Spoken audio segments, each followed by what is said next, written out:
বন্ধুরা, চেটেপুটে বাঙালির রান্নাঘরে আপনাদের স্বাগত জানাই। এই যে রেসিপিটা দেখছেন, এটার নাম বলুন তো কি? না না, আপনারা যেটা ভাবছেন বাসন্তী পোলাও, সেটা না।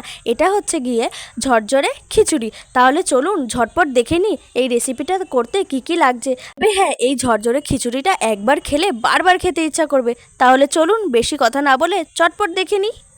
প্রথমে আমি এখানে নিয়ে নিয়েছি 500 গ্রাম মুগ ডাল, 500 গ্রাম গোবিন্দভোগ চাল, ঘি, তেজপাতা, কাঁচা লঙ্কা নিয়েছি এখানে প্রায় 10 থেকে 15 পিস, আর রয়েছে শুকনো লঙ্কা, গোটা গরম মশলা, আদা কুচি।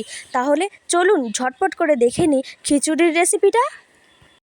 প্রথমে কড়াইতে দিয়ে দিলাম ডাল, তবে কি এক ফোঁটাও যেন কোনো তেল না থাকে। এখন এই শুকনো কড়াইতেই আমি ডালটাকে ভালো করে ভাজা ভাজা করে নেব, যতক্ষণ না ডালটার কালারটা লাল হয়ে আসছে।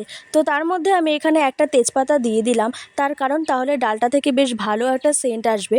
তো মোটামুটি এই যে ডালটাকে ভালো করে নাড়াচাড়া দিয়ে দেব, আর না হলে কিন্তু নিচে লেগে লেগে যাবে আর পুড়ে যাওয়ার সম্ভাবনা থাকবে। তো মোটামুটি এই যে ডালের কালার চলে এসছে, এবার আমি ওই 500 গ্রাম চালের সাথে এই ডালটাকে ভালো করে মিশিয়ে নেব। তারপরে ভালো করে ধুয়ে নেব, এর ভেতরে যত নোংরা আছে সব কিছু বের করে নেব। তারপরে আমরা রান্নাটা করব। প্রথমবার যখন আমি খিচুড়ি রান্না করি, তখন আমি তো আর এত কিছু জানতাম না। তখন আমি কি করেছিলাম, এই ডাল চাল প্রথমে যেমন আমরা ধুয়ে নিই, সবজি টবজি যেমন রান্নার আগে ধুয়ে নিই, তেমন ধুয়েছিলাম। পরে দিয়ে তো খিচুড়ি রান্না করতে গিয়ে ডাল হয়ে গেছিলো। সে যাই হোক, তো মোটামুটি এখানে আমার মোটামুটি আমি ধুয়ে নিচ্ছি ভালো করে, আর দেখুন ভালো করে পরিষ্কারও হয়ে গেছে। তারপরে কড়াইতে দিয়ে দেবো সাদা তেল। আপনারা যেই তেল ইউজ করেন সেই তেলই দেবেন। তো এখানে আমার তেল দেওয়া হয়ে গেছে। এরপরে আমি প্রায় 4 থেকে 5টা তেজপাতা দিয়ে দেবো। তারপর দিয়ে দেবো শুকনো লঙ্কা। শুকনো লঙ্কাও আমি এখানে 4 থেকে 5টাই দিয়ে দিয়েছি। এবার আপনাদের স্বাদ মতো আপনারা দিয়ে নেবেন। তারপরে এর সঙ্গে অ্যাড করব গোটা গরম মশলা। এখানে গোটা গরম মশলাটা দেওয়া হয়ে গেছে। এবার এইগুলোকে ভালো করে ভাজা ভাজা করে নেব, যতক্ষণ না বেশ লাল লাল কালার আসছে।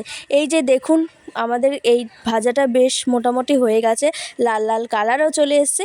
এবার আমরা একে একে এটাতে দিয়ে দেব। তারপর দিয়ে দেব গোটা জিরে। এখানে আমি সামান্য পরিমাণ গোটা জিরে দিয়েছি, 1 চামচও দিইনি, অনেক কম। তারপরে আমি এখানে দিয়ে দিলাম আদা বাটা। আদা বাটা দেওয়া হয়ে গেছে, তবে দেখুন কড়াইতে মনে হচ্ছে সেই চরকা ছেড়ে দিলে যেমন ঘোরে না, আদা বাটা দেওয়ার পরেও সেরকমই মনে হচ্ছে যেন কড়াইতে কেউ চরকা ছেড়ে দিয়েছে। তো মোটামুটি আমার এখানে আদা বাটা দেওয়া হয়ে গেছে। এরপরে আমি এইটাকে ভালো করে ভেজে নেব। তো এটা ভালো করে ভাজা ভাজা হওয়ার পরে এটার সঙ্গে অ্যাড করব হলুদ গুঁড়ো। এখানে আমি প্রায় অনেকটা বেশি দিলাম, 1 চামচ মতো হলুদ গুঁড়ো দিলাম। তারপরে এটার সাথে দিয়ে দেব কাঁচা লঙ্কা, চিড়ে রাখা গোটা কাঁচা লঙ্কা। এখানে আমি বললাম 10 থেকে 15 পিস ইউজ করছি, আপনারা আপনাদের স্বাদ মতো দিয়ে দেবেন, যে যত ঝাল খান সেরকম অনুযায়ী। তো এখানে মোটামুটি আমার মশলাগুলো দেওয়া হয়ে গেছে। এরপরে আমি ধুয়ে রাখা চাল আর ডালটা দিয়ে দিচ্ছি।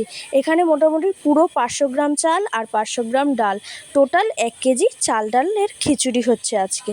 তো এই যে দেওয়া হয়ে গেছে। এরপরে এটাকে ভালো করে আমরা মিশিয়ে নেব ওই ভাজাগুলোর সাথে। তো এখানে ভালো করে মিশিয়ে নেব। আর হ্যাঁ, আমি বারবার প্রতিটা রান্নাতেই বলি যে যখনই ভাজা ভাজা হওয়ার পরে যখনই কোনো কিছু দেবেন, তখনই কিন্তু ভালো করে নাড়াচাড়া দিয়ে নেবেন, না হলে কিন্তু ভেতরে লেগে যাবে। তবে এই যে মোটামুটি আমি নাড়াচাড়া করে নিচ্ছি, তবে কি কোনো ঢাকনা দেওয়া যাবে না। এখন এটাকে ভালো করে নাড়াচাড়া করার পরে এরপরে আমি দিয়ে দেব অল্প পরিমাণ হলুদ গুঁড়ো, আর দিয়ে দেব স্বাদ মতো নুন। এখানে আমি 1 চামচ নুন দিলাম। এবার আপনারা আপনাদের অনুযায়ী নুন দেবেন। তো এই যে আবার এটাকে ভালো করে আমি মিশিয়ে নিচ্ছি। আর বারবার কিন্তু বলছি, এটা কিন্তু ভালো করে নাড়াচাড়া দিয়ে নেবেন, নাহলে কিন্তু নিচে লেগে যাবে, আর নিচে লেগে গেলেই হয়ে গেল। তো এখানে মোটামুটি দেওয়া হয়ে গেছে। এরপরে আমি পরিমাণ মতো জল দেবো, আর জলটা একটু বেশি করেই দেবো, তার কারণ এই চাল আর ডালটা ফোটার জন্য যতটুকু জল লাগে সেরকম অনুযায়ী জল দেব। তো এখানে আমার মোটামুটি জল দেওয়া হয়ে গেছে। এরপরে এই জলের সাথে ভালো করে নাড়াচাড়া করে নেব, প্রায় 5 মিনিট মতো নাড়াচাড়া করব। তারপরে আমি এটাকে প্রায় 15 মিনিট মতো ঢাকা দিয়ে রাখবো, যতক্ষণ না ফুটছে। তো এই যে মোটামুটি 15 মিনিট হয়ে গেছে। এরপরে ফোটা শুরু করে দিয়েছে, এই যে টকবক টকবক করে ফুটছে। তো এটাকে আমি আবারও ভালো করে নাড়াচাড়া দিয়ে নেব। তো নাড়াচাড়া দেওয়ার পরে এটাতে দিয়ে দেব আমরা ভাজা জিরের গুঁড়ো। এখানে আমি 1 চামচ ভাজা জিরের গুঁড়ো দিয়ে দিলাম। তারপরে এটাতে দিয়ে দেব গোটা কাঁচা লঙ্কা। তখন দিয়েছি কাঁচা লঙ্কা চেরা, আর এটাতে দেব গোটা। এটা মোটামুটি ওই আপনার ঝাল অনুযায়ী বা দেখতে সৌন্দর্যর যেই ব্যাপারটা আছে সেই কারণে দিয়েছি। এখানে আমি 4 থেকে 5টা গোটা কাঁচা লঙ্কা দিলাম। তো এখানে এই যে আবারও ভালো করে নাড়াচাড়া দিয়ে এটাকে প্রায় 10 মিনিটের মতো আমরা ঢাকা দিয়ে রাখবো। তো এখানে আমাদের 10 মিনিট হয়ে গেছে। এরপর ঢাকনা খুলে ভালো করে নাড়াচাড়া করে নেব। তবে কি যেহেতু ওই গরম ভাবটা আসে তো সেই কারণে ধোয়া ধোয়া হয়ে গেছিলো স্ক্রিনটা। তো যাই হোক, এখানে মোটামুটি আমার খিচুড়িটা মোটামুটি হয়ে গেছে। তো এটাকে আমি আবারও ভালো করে নাড়াচাড়া দিয়ে নেব নিচ থেকে ওপর পর্যন্ত, কারণ ওই যে আবারও বলছি নিচে লেগে গেলে কিন্তু হয়ে গেল। তো বারবার করে তলা থেকে ভালো করে আপনারা নেড়ে নেবেন। তো এখানে নাড়াচাড়া করার পরে আমি ওপরে দিয়ে দেবো ঘি। সেই কথাই আছে না, খিচুড়িতে ঘি না দিলে খিচুড়িটা জমেই না। তো এখানে আমি খিচুড়িতে ঘি দিয়ে প্রায় 10 মিনিট মতো রেখে দেবো। তাহলেই আমাদের তৈরি হয়ে যাবে ঝরঝরে খিচুড়ি। তাহলে বন্ধুরা, প্রতিবার তো এই পাতলা খিচুড়ি খান, একবার এই ঝরঝরে খিচুড়িটা ট্রাই করে দেখতেই পারেন, ভীষণ ভালো লাগবে।